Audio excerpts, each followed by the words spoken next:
طيب عندنا نماذج الحقيقه مشرفه، يعني زي الكلمتين الحلوين اللي قالهم الدكتور كريمه. هسمعكم كلمتين حلوين تانيين من ست مصريه، يمكن اجدع ست مصريه. اسمعوا. نهايتهم عيش وحلاوه.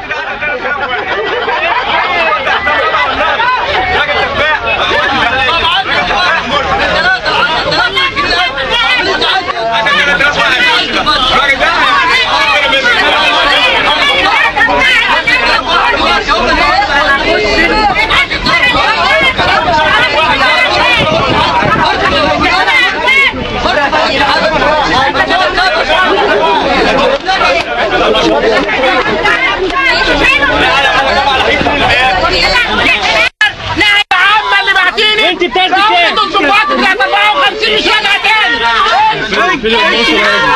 وانت بتاخدي كام؟ بتاخدي كام ها؟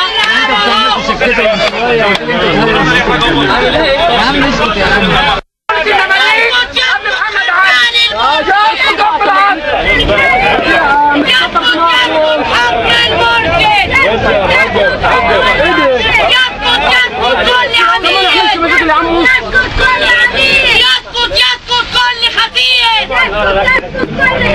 يا اخوان يا عيرة، الثورة مستمرة، يا اخوان يا عيرة، خيرت شاطر حلاحون،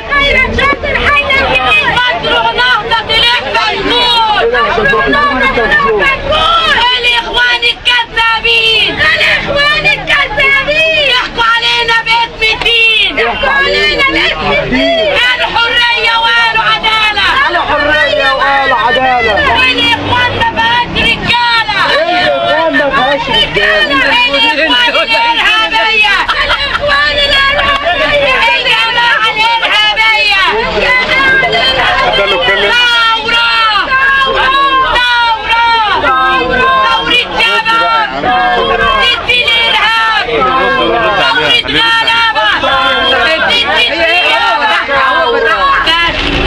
غلبة ضد